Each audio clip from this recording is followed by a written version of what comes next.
Gazelles and Unicorns Emerging Tuning, and thrilled to have Neil St. Clair on the podcast today.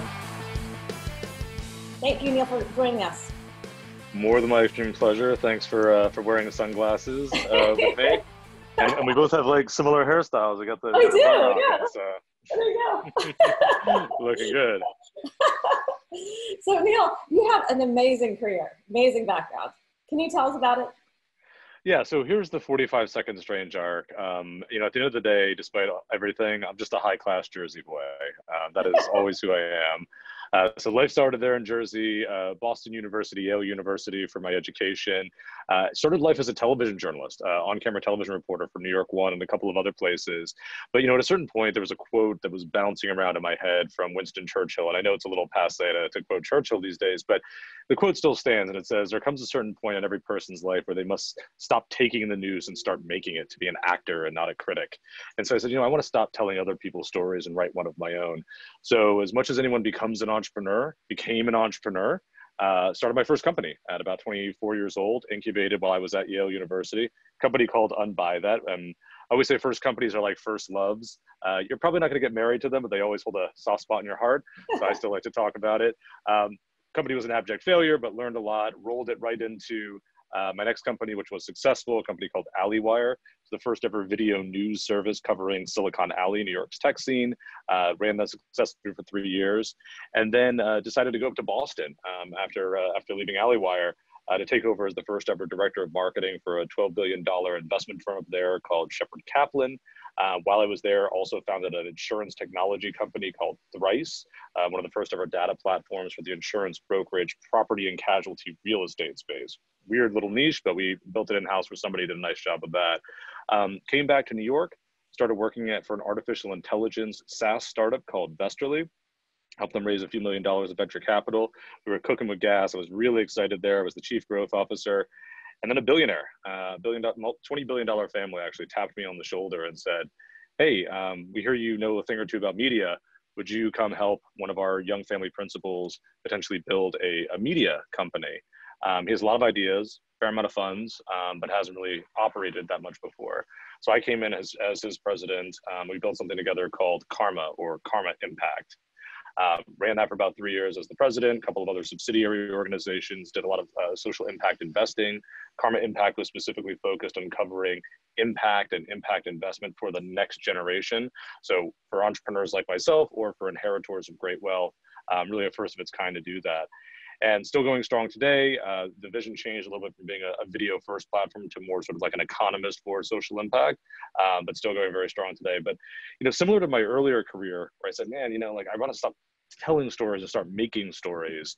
I decided I didn't want to cover social impact anymore. I wanted to do impact as much as anyone ever does impact. So I stepped out of Karma and its parent company, Timeless Media, and decided to go work for a friend of mine. I was already on her advisory board, a young woman named Rachelea Bernstein. She's the daughter of the founder of the investment bank, Alliance Bernstein. And she had something called the Child Safety Pledge, which was a foundation focused on child sexual abuse prevention, primarily through storytelling and media.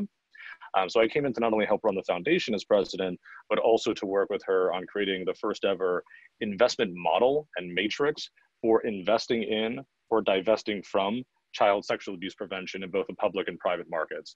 Always happy to dive in more and talk about that. And then that kind of brings us to today. So left the Child Safety Pledge a little while ago, but continue my efforts through an extension called the Child Safety Coalition, of which the Child Safety Pledge is a member. It's a coalition of some of the greatest organizations in the child sexual abuse prevention space, working on a theory of change, very much specifically around that idea of media and awareness leading to better outcomes for children. Because in short, with child sexual abuse prevention, part of the issue is we just don't talk about it. And so we've got to break through that wall before we can get into some of the deeper levels of solve. Today, I also have my own company called NES Impact, where I work with typically either family offices and their principals or some other founder-led businesses to either help them create from the start, a social impact first brand, sometimes with larger companies to spin out a social impact oriented subsidiary, and sometimes to use social impact as a means and mechanism for driving growth, which is always an interesting challenge. And then I'm also working on my own project called Notamor. In Latin, when you break that apart, it's no timor or no fear, because I have a singular thematic to my life, which is to remove fear from everyday life, whether I do that as a founder, as a storyteller, as a philanthropist, that has to be the main purpose and outcome.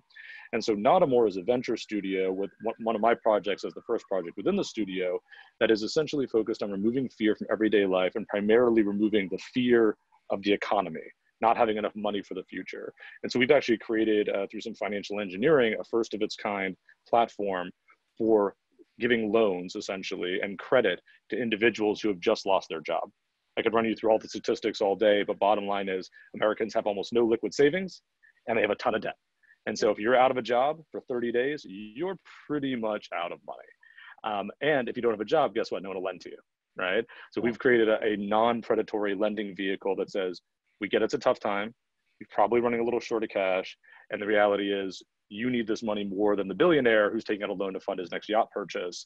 But we also understand that you're a high credit risk as viewed by the banks, and we don't want to come in and offer you ridiculous terms. Let's actually do it with a human-centered, human-first approach to lending, and remove some of that fear of the economy that, oh my God, I lost my job. Okay, I can be fine for the next 6 months now. I can still contribute to my 401k. I can still pay my COBRA. I can still have income continuity. So that's what Naughtamore is really focused on today. And then as a final thing, I know there's a lot going on in my life, I have a foundation, both a family foundation called the Clair Family Foundation, and then another little offshoot of that called the Next Men Foundation.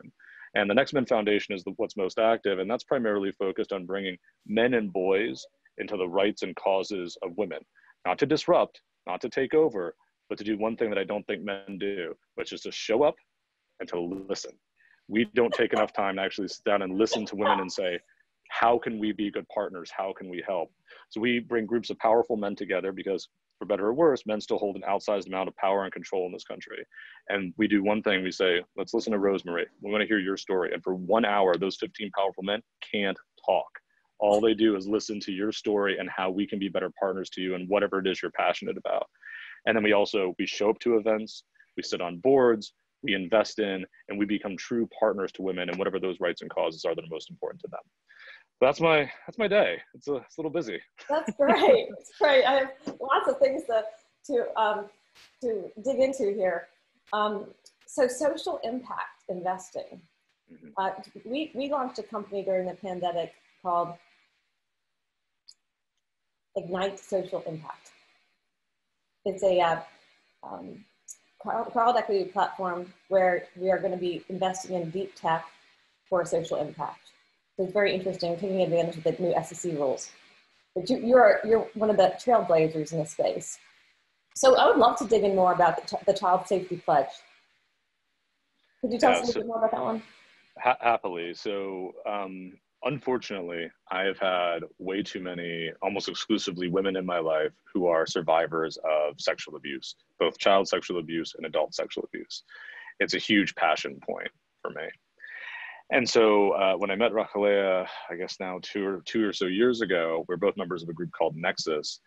We started talking about our mutual passion for, prevention of sexual assault and specifically child sexual abuse prevention. She asked me to join her advisory board to, as my old boss would say, share my confusion around media and marketing and raising awareness.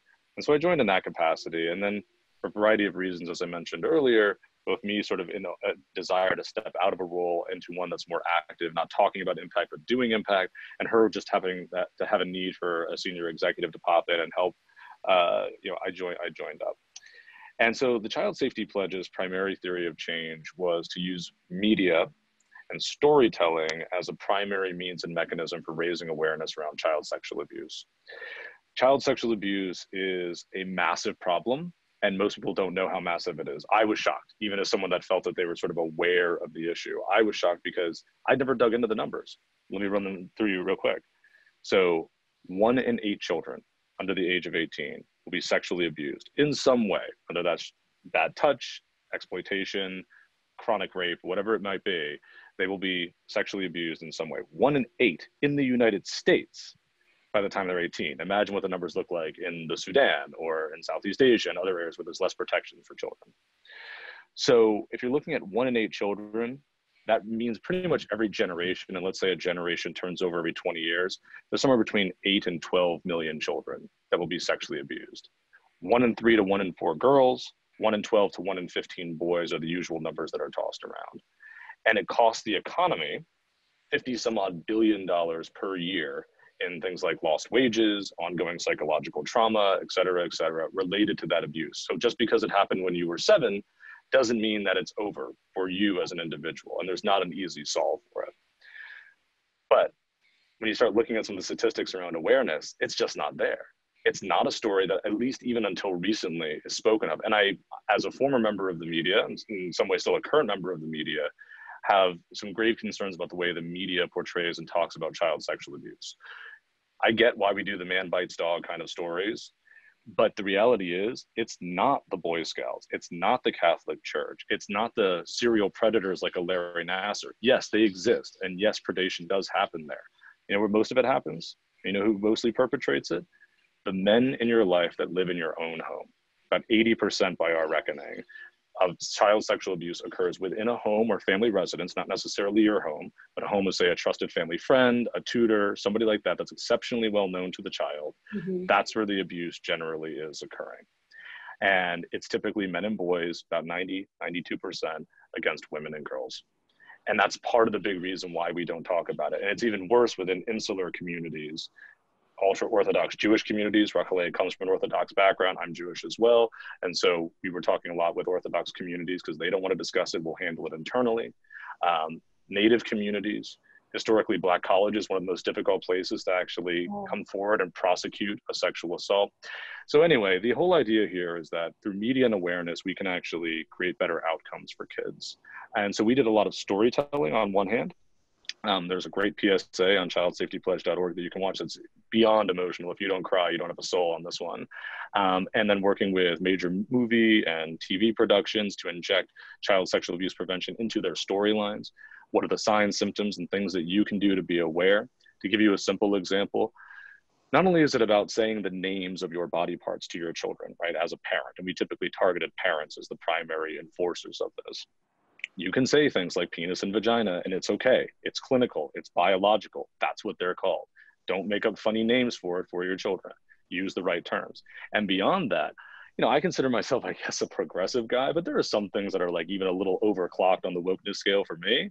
And like one of them was, I was reading the story about, oh, you know, ask your child permission before you change their diaper. And I'm like, come on, like that's really silly. And I had someone within the child sexual abuse prevention community come to me and say, do you think that that is for the child? No, it's for you. And I said, what do you mean? I said, it's about creating a culture of consent in your household from day one. So when you start asking your child permission to change their diaper, guess what you're going to do when they're a little older? Ask permission to brush their hair, help them change their clothes, help them go to the potty, whatever it might be. And guess what happens when another adult, say in a future part of their life, comes in and touches them in a way without permission? That child immediately triggers to know that that's wrong because I've always been asked permission, and they have an idea and a structure of consent in their house. So it was injecting those kind of storylines. And then on the other side, we had something called Group 2050, which was focused on eradicating sexual abuse or minimizing it by about 30% by the year 2050. And that was primarily focused on using investment.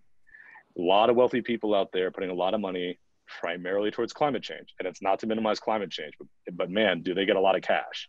1 to 3 trillion of the ESG and impact dollars, then there's about 12 trillion in the United States, goes towards climate change, which costs the US about $50 billion in ongoing issues related to climate change. Well, guess what? As I mentioned earlier, child sexual abuse has the same amount of economic harm and impact. And guess how much money is invested in child sexual abuse prevention? Zero. Yeah. Philanthropically, we get about $50 million a year dedicated to child sexual abuse prevention, while we give about $50 billion to education as a whole. So there's a lot of these various disconnects. So we wanted to give wealthy family offices, large institutions, primarily on the bond public market side and on the venture capital and private equity private market side, a tool, a model from which they could analyze child sexual abuse prevention within their portfolios and either invest more directly in things that were doing prescriptive good or divest from things that were doing prescriptive harm. And I can give you a lot of examples of those, but that was the main model. Still going strong today. I'm very proud of the work that we did there. Has more money gone into it?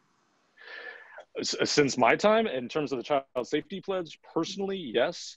In terms of child sexual abuse prevention overall, No, those numbers remain generally the same. In terms of our ability to get more investment, yes. So we were successful in getting what we called assets under influence. So we never touched the money. We weren't money managers. We wanted to influence asset holders and asset owners to change their way of thinking. And we got about $150 million of real held assets at both the institutional and private family office level to adopt our model and put that into their investment framework. So did you coin that, assets under influence? I love that term. Thank you. I think we did. We came up with it. I don't know if somebody beat us to the punch, but assets under influence was an idea that we had. That's great. So I would like to hear more about this Next Men Foundation. What inspired you to create that? So it's a great question. So I have a daughter. She's about 6.5 years old as we sit here speaking today. And so a couple of years ago, as I was looking at her beautiful little eyes, I think she was 4 years old at the time, I said to myself, what is the greatest gift I could give to my daughter, you know, when she goes out into the wider world, whether that's in college or graduating from college? And I said, yeah, man, I could get her a car, I guess, buy her an apartment, you know, set her up in something. I said, and I meant this with great sincerity, or could I provide to her a more just and gender equal world? And can I be a part of that solution? And I want to say this is about the time that the Stanford rape case was occurring, or was at least being hotly debated. Might have been a little bit after that, but that was ringing in my head, thinking about that scenario. And I said, you know what, I think I can do this. And so I started to look at all the different issues related to women and sexual abuse, sexual violence, sexual harassment and discrimination in the workplace. And I came up with a couple of ideas and vetted them through. Several people were very helpful with me going through this idea. And originally it was called the Fathers of Daughters. And the idea was to get sort of the fathers of daughters. We've got skin in the game, right? Like, it's our kid. And as I started to think through it, a lot of people came to me and said, like, it's a great idea, but it really should be more inclusive and expansive. There's a lot of people that would want to help on this from the male perspective. And so that's how we eventually came to the idea of the Next Men, and how we could bring men into the rights and causes of women without being disruptive, without wanting to push and bully our way in and take over. And you just look at the statistics, right? I may be misquoting this a little bit, but I think in the Fortune 500 today, there are 15 female CEOs. Might be misquoting that, but I think that's about right. Talk about power and influence being swayed in one particular direction, right? Yeah. So if that's the scenario, then men, yes, we may be part of the problem, but there are too many organizations out there, I think, that are doing finger pointing. It's you have to correct your behavior. Why not make us part of the solution set, given that also we have this amount of large excise power? So now we're focused on sort of the next generation of men, whether young, old, parent, non-parent, whatever it might be, and saying, how can we be helpful? And I'll tell you what really inspired this specific idea. I was at an amazing event on a rooftop in New York a year or two ago for something called the Equality League. The Equality League is focused on gender equality, specifically in sports. They had Judge Aquilina there as a speaker. She was the judge, if you recall, in the Larry Nassar case, and she gave every single one of those girls a chance to have their say and to face down their violator. And I thought, I mean, she was so powerful. She's so off the cuff, not like you would expect a judge at all, whip crack smart, but at the same time, just like someone you'd want to grab a beer with. And I'm looking around and there's 200 people there, and we're talking about gender equality in sports, and there's 5 guys in the entire audience. And I'm like, this doesn't work. If we're talking about gender equality, and I'm going to make an assumption that many of the folks on the board of USA Olympics, USA Gymnastics are guys, and there's none of us here, women can't do it alone. It'll take too long. We as men have to step up and say, we're here too. So it breaks down into 3 things. First is showing up, being at those events, gaining information, understanding what these issues are, because I bet you most men actually don't know. Then it's listening, right? And we talked about this a little earlier. It's about sitting down for an hour, a group of powerful, influential men, and saying, tell us your story, what you're passionate about, the things that you've experienced, and how we can be helpful. How can I change my workplace into a more gender equal world? How can I invest more in women? How can I just understand the little microaggressions and triggering things that I might do as an individual? Like I can tell you, I check myself now, whenever I would interview a woman in the past and I would end the conversation, I would always say, oh, it's so lovely to meet you. And I never said that to a guy. And I said, I am even in a small way, treating a woman fundamentally differently because she's a woman, and that's not okay, right? I have to figure out sort of a more gender normalized way to approach the end of a conversation. And so we listen to these things and these amazing women. And then finally, we put our money where our mouth is. We sit on boards, we make investments and donations, and we show up in that way as well. It's still very early days, website coming soon, still figuring out the most effective way to make change overall. But our hope is that through some trackable mechanisms, by the time my daughter in 12 or so years is off and into the wider world, her dad will be able to look her in the eye and say, I made the world a little bit of a better place for you and hopefully for a wider world of women. Go enjoy. So if anyone listening has any ideas for Neil, write them in the comment section. And do you have a URL planned out? Yeah, so it'll be nextmenfoundation.org. It's not live just yet, literally in the process of coding it out. You'll be able to find some more information on neilstclair.com shortly after August 15th. On there, we'll have some more details. And then the website for Next Men will actually come out probably around towards the end of August or mid-September. Your daughter's very lucky. She's clearly very special. Thank you. So showing up, learning more information about gender inequality, and listening are the three major things. And have you hosted any meetings yet? So we were supposed to have our first meeting in March. Yeah. As you can imagine, that was pushed off a little bit. We've had some virtual convenings with our guys to kind of just ask, like, focus group wise, what's the best way to go about this? Would you show up? How would you want to be most effective in taking things away? And then our plan is to hopefully, fingers crossed, convene our first in-person event in September or October, assuming public health crises abate.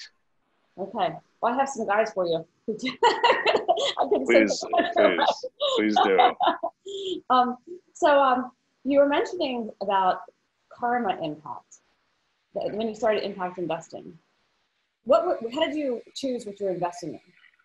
Yeah, so Karma Impact was our media platform to talk about next generation impact investing.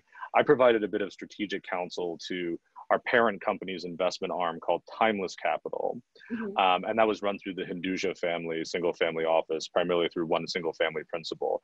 That had a fair amount of interest in impact investing, but also was a little bit more sort of pure capitalist at the end of the day. My investing personally, just run through my own capital, tends to be purely impact oriented. So through that, I'm invested or an equity holder in several companies. I'll give you one example. There's a company called Palgo, P-A-L-G-O, out of Peru, run by a great guy, older for an entrepreneur, but wise even beyond his years, ex-military officer, Air Force officer, and ran international operations as the CIO for Ericsson and a couple of other major telecoms. And he came up with a really simple solve. And the reason that I ended up becoming involved with him was because I had a similar idea, but said, man, it's too much work, but I wonder if someone's doing it. There's a friend of mine, Jeff Stewart, he runs a company called Lendo, which does credit scoring for people in the third world, the so-called bottom billion, that don't have traditional means of being credit scored. So they use things like social networks and whatever have you in Southeast Asia, Africa, Latin America, and so forth and so on. And I said, I wonder, we were doing a story on South Africa while I was at Karma Impact. And I don't know if you know this, but in South Africa and in many places in sub-Saharan Africa, the idea of credit for low and middle income people doesn't exist. You either have the cash or you don't. They have something there called the Stockveld system, I believe it's called. It's kind of like a social security system that you can have ready access to, though. And so there actually are a fair amount of quote unquote relatively cash rich people in South Africa. But they can't walk into a store for something that they might need to have impact on their life, say a stove to help with cooking, and walk out with that unless they put the cash down today. And the merchants aren't willing to offer financing themselves. So you have to be already rich to get a loan. And I said, man, wouldn't it be cool to create like a firm or Klarna for the third world, for the bottom billion, to provide ready credit and access for the things that people need? And I said, man, it's such a great idea, but I'm like, I've got too many irons in the fire. I'll never be able to pull this off. And I've not personally stepped foot in sub-Saharan Africa. I don't even know what I don't know there. So I said, if anybody knows who's doing that right now, my friend Jeff's gonna know. And lo and behold, Jeff is, I believe, an investor and a partner with Polgo, and he introduced me to Andrew Kozowski, who runs it, and we hit it off immediately. And like I said, I've ended up becoming an equity holder in it subsequently. And just what they're doing is essentially merchant side financing, kind of like Affirm does, for the bottom billion, only though for specific things that may drive somebody's life forward. So to use the example I used earlier, if you need a stove to cook or to heat your home, you can go and buy that. You cannot go and buy a TV because you want a 72-inch in your living room. Yet they only do the financing for that, and they're doing quite well. So that was part of the impetus, was to find things that really have measurable, meaningful, data-backed impact and change on a global scale. That's why I became involved with Polgo. On the other side, I'm also an equity holder in a company called ScholarMe, started by a young man. I fell in love with his story the minute I met him.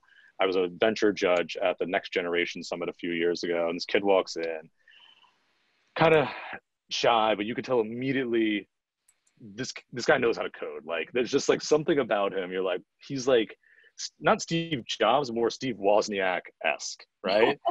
Just like he knows how to put weird things together. He's a wizard of technology. Maybe not the best speaker, maybe not the best person to be the CEO of the company, but man, he's really got something special. And he laid out this vision for essentially a common application for scholarships. And he'd created a natural language processing system that essentially allows you to go and fill out one application, and then that cross applies to thousands of scholarships all at once. Right. So hundreds of hours of work versus now 3 hours of work to get similar results. Lots of interesting things in the model I could go on. Not only was there social impact in that, because there's so many folks out there that struggle to pay for college, but beyond that, the young man that is and was running the company then, this young Black man from the inner city of Baltimore, he was telling me the story of how he literally used to go and like hack into Verizon to get ready, reliable access to Wi-Fi to be able to code out his projects because he didn't have it in his home. And I had actually spent like a year out in the Bronx doing a story for Karma, focused on a very specific number, 57.5%, which is the rolling 4-year average graduation rate from high school in the Bronx. And by the way, that's all the Bronx, including Riverdale and Sputum-Duyville. Wow. Take that out, and in the South Bronx, that number is closer to 30%. Wow. Like, blows your mind, right? Yeah. And one of the biggest things that we talked about why this graduation rate was so abysmal was that there wasn't ready, reliable access to the internet. How are you supposed to do your homework in the modern world? And we had actually talked with a coffee shop owner there who wanted to be sort of the Magic Johnson, bring Starbucks into the Bronx, but I want to do it myself. I want to make my own version of Starbucks that's sort of Bronx born and raised. And it's Majora Carter, and it's the Boogie Down Grind Cafe. And she had franchised that out a bit. And one of the things that she found was that both students and teachers were using that coffee shop to get access to the internet and find a safe third space. So I knew this kid's story in a pretty intimate way from my personal experience, spending some time out in the Bronx. And I was like, I get where you're coming from. You're so awesome. You're so smart. You know, let me become involved in this and drive this forward. And they just graduated, I think, last year from Y Combinator and are doing very, very well.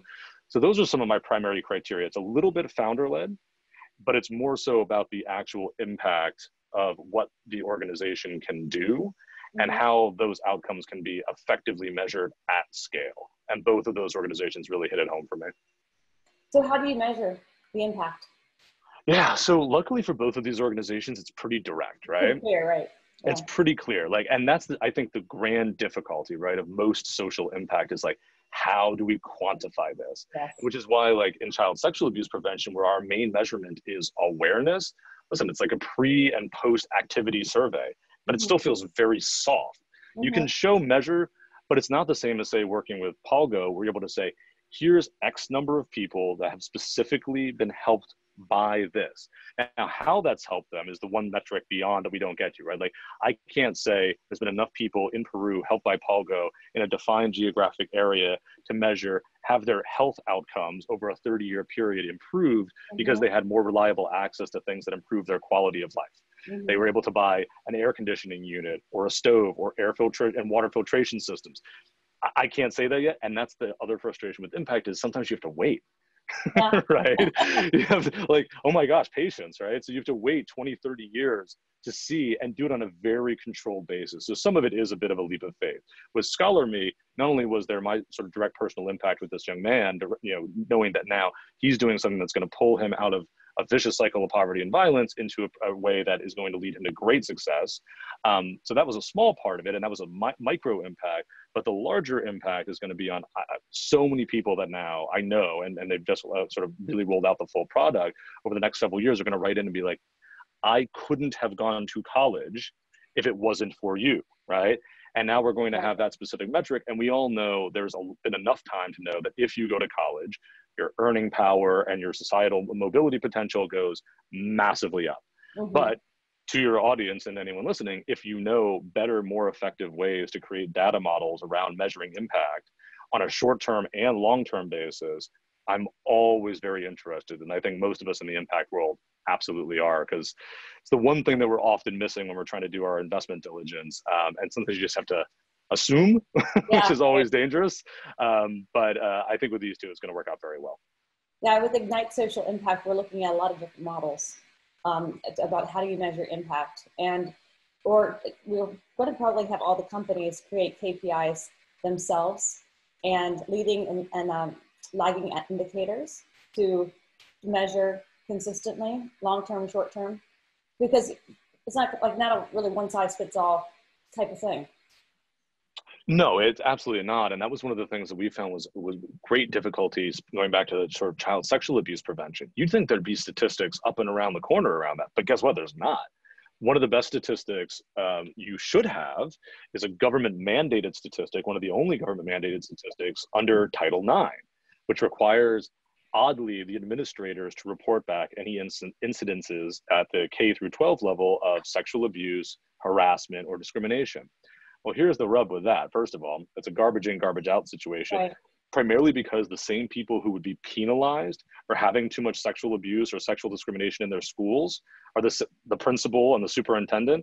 Guess what? They're the same people responsible for reporting it. Right? Talk about like, they could lose their job, they could lose funding, they're going to get under closer scrutiny. What is their incentive to not sort of handle it quietly internally and never report back? And here's how we validated that. We looked at a couple of studies. I'm forgetting the exact numbers, but I'll give you paraphrases of it. Something like 1 in 20 schools, or even more than that, I'm sorry, 1 in like 2,000 schools were saying that they had experienced recent, within the last year or two, incidents of sexual abuse or sexual discrimination, at least according to the extracted statistics filed with Title IX, and I believe it's run through the Civil Rights Commission. Then they did a survey, and this was from a third-party group. They went out and they spoke to people, K through 12, actual students who said, have you experienced this in some way that should have been reportable back? And guess what? It was like 1 in 5 had said that they had experienced that. There was such a disconnect. Yeah. And so there was a complete inability for us to have any good data around that to even track movement, because there's just no good data coming in. There's no IoT sensor level data that we can really utilize within child sexual abuse, because we can't ask somebody, hey, can you put a sensor or a camera in every corner of your home so we can track every one of your movements and see if your kid is being sexually abused or if you're an abuser? Like, it just doesn't work like that. And so even that was one of our biggest questions as we formed the investment model was, first of all, to your point, we have to create custom KPIs. There is absolutely no one-size-fits-all model, and there's not even one-size-fits-all model within sexual abuse on a state-by-state, locality level, because each area was experiencing different problems. The child sexual abuse issues in rural Missouri versus the inner city of Manhattan are exceedingly different, right? And so they need to be measured in very different ways, both in terms of, harm and outcome and future prevention, and done on a long period of time.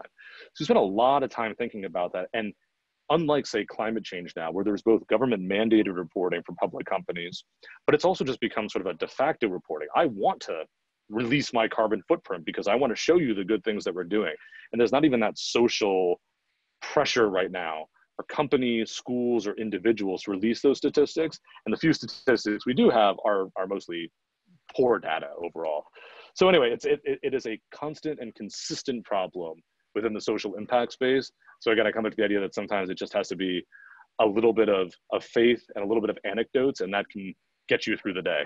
Right. And I think that even there's a stigma for children. If you ask them if they've been sexually abused, they might say no, just because they have their own stigma. I went to school with a girl who, she was sexually abused, and her mom told her not to let it happen again. Mm-hmm. And of course it did. Well, sorry, please go ahead. No, and of course it did. So then she didn't tell anyone anymore. Mm-hmm. So you used the perfect word, which is stigma.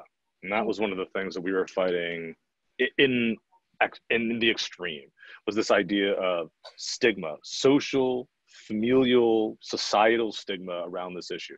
That is one of the biggest reasons we believe, and to some extent we know, that this is not talked about. And in some ways, this is a strange thing to say in the child sexual abuse world. The Jeffrey Epsteins and Larry Nassars of the world did the broader spectrum of child sexual abuse prevention a favor, because they were so egregious in their activities that they brought it to the public light, that the media had to pay attention to it. And so it's become a slightly more normalized conversation. We always said we wanted to make child sexual abuse prevention a normal but never normalized conversation.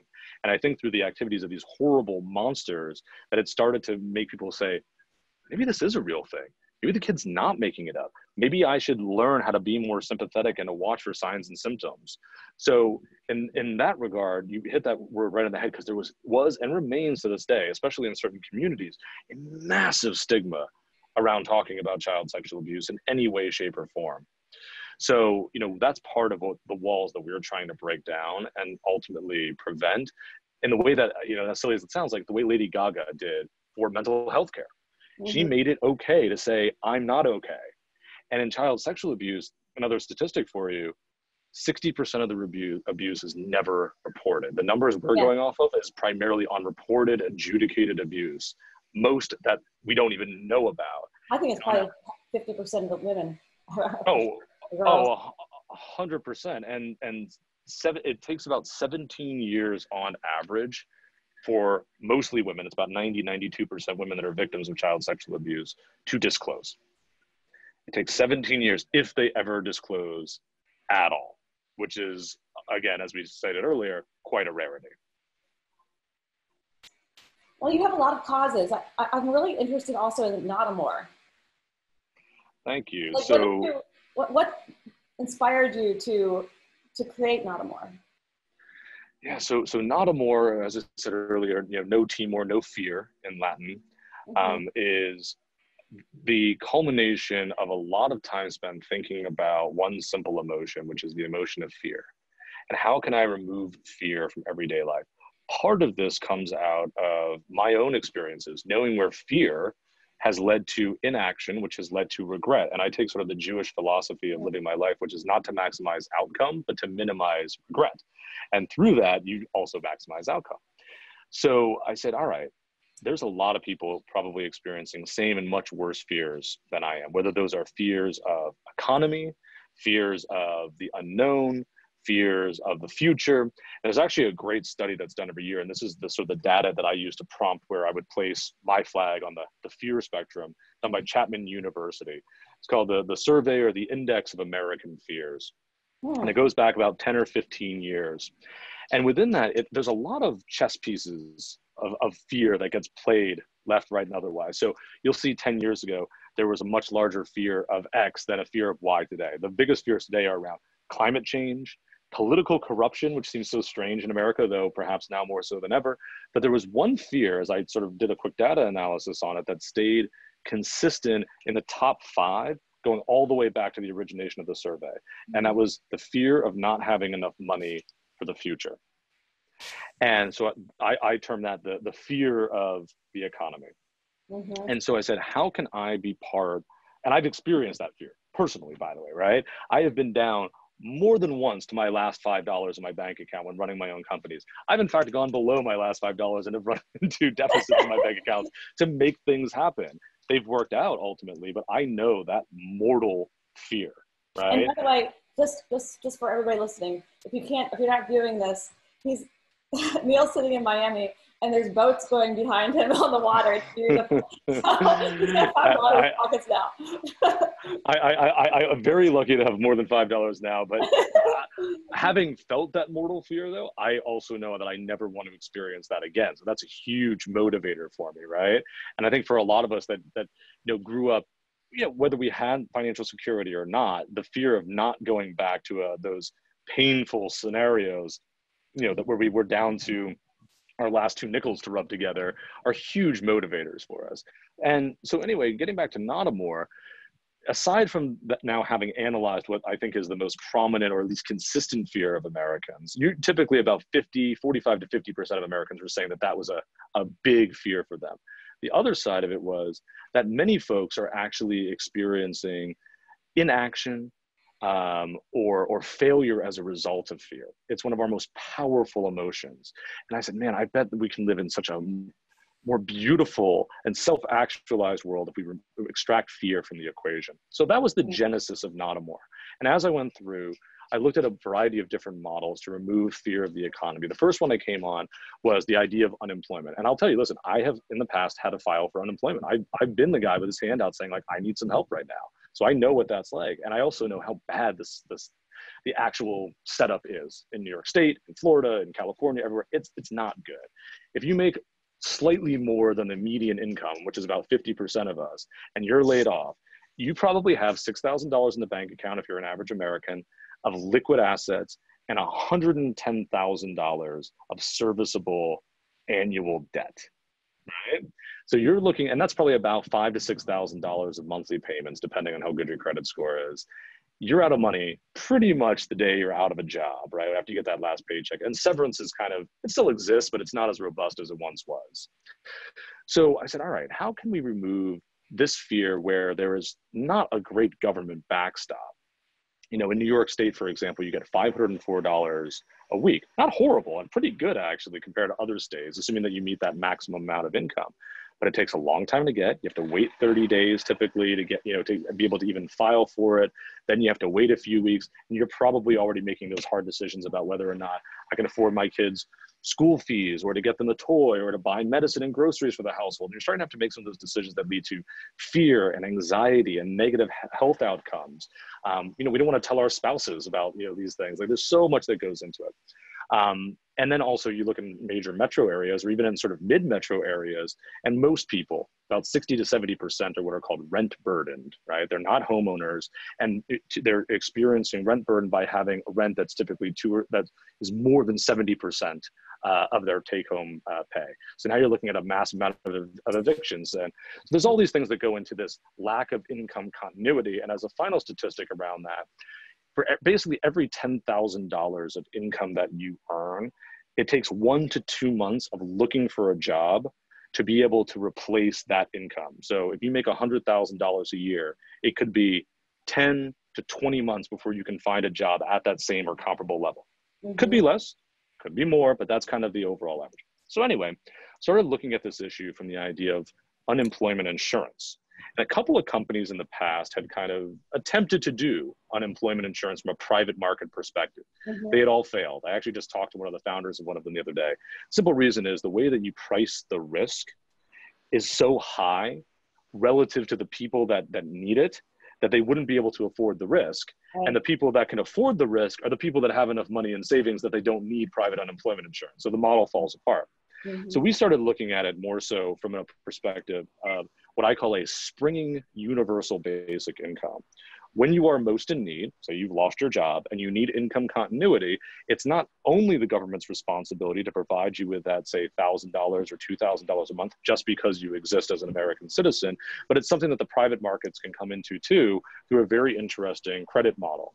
I am now going to lend money to you despite the fact that I know you are unemployed. I'm going to help you find a job. I'm going to give you a 6 to 12 month grace period to even start paying back the loan at a non-predatory interest rate, et cetera, et cetera, et cetera. Mm-hmm. That is a greenfield market that no bank or investor has ever wanted to touch. Yet, if you look at the statistics today, there's 1.4 to 1.6 million new Americans filing for unemployment just in the past week.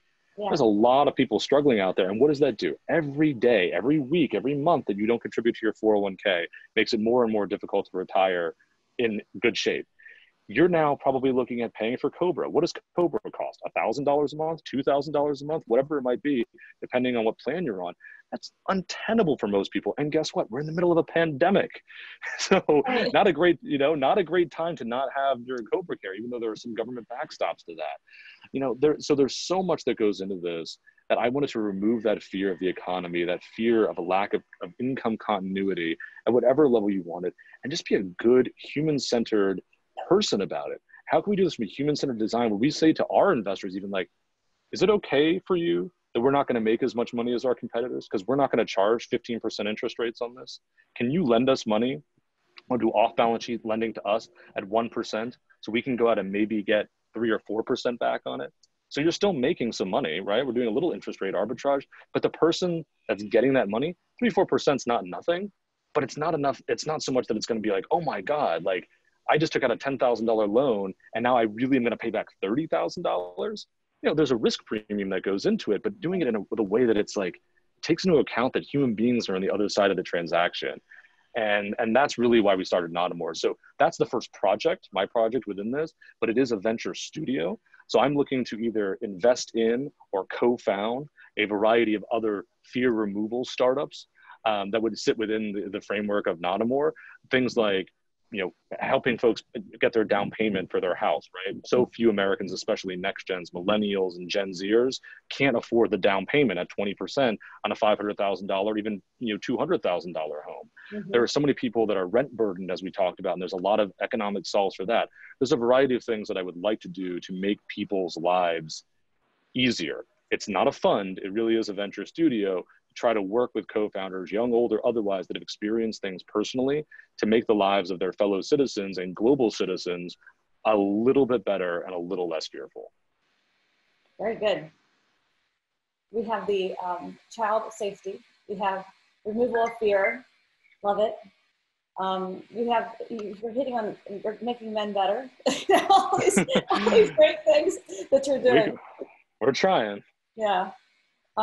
You mentioned briefly insurance brokerage. Mm-hmm. So I was the head of strategy at Marsh & McLennan. Nice. Yeah, across all their different lines. It was fun when we were trying to create an electronic brokerage. So you've been an entrepreneur. You've had $5 in your pocket. What's the secret to becoming a successful entrepreneur? Very simple answer. Obsession is the only way through. I apologize to my wife constantly, and she actually co-founded my first company. And then she'll say that she quit. I'll say I had to let her go. It just didn't work out working with family. I wrote an article years ago for Under 30 CEO about how to mix love and business. Most couples that successfully co-founded a business end up getting a divorce, like literally the day after the business exits. Like the couple that founded Flickr, for example, and the husband actually went on to found Slack subsequently, but like the day after Flickr sold, like they pretty much got divorced and went their own way. Both hugely successful, but just it puts so much strain and stress on you. So anyway, that's just a little aside.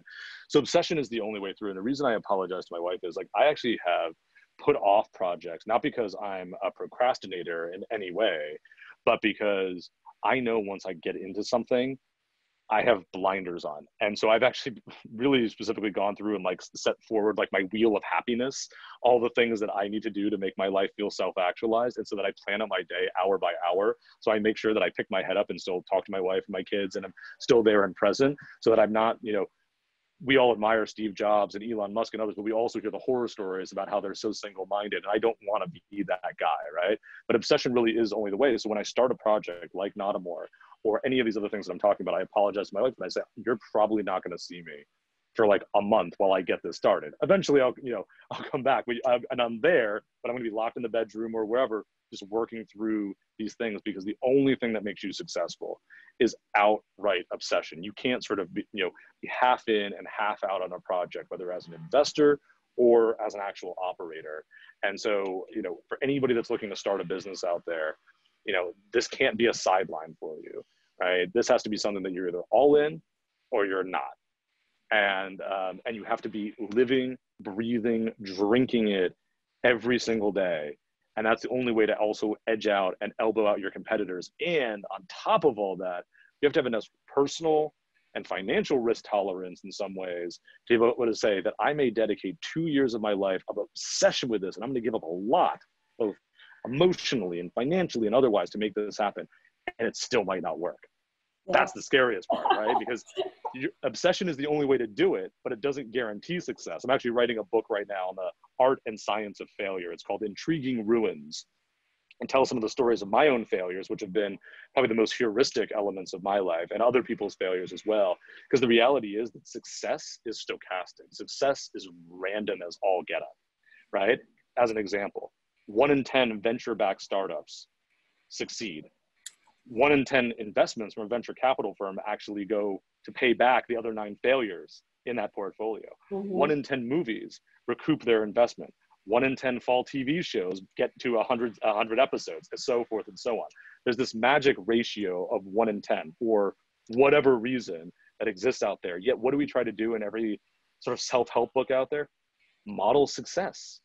Well, guess what? Success is the random factor.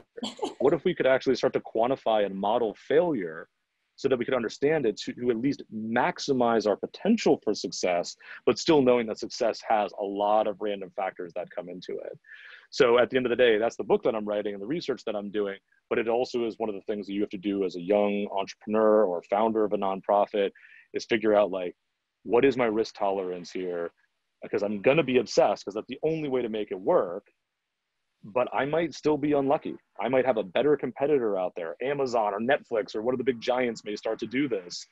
And on top of that, even if I do everything the right way, I still might lose. If you can't answer that question tolerably for yourself,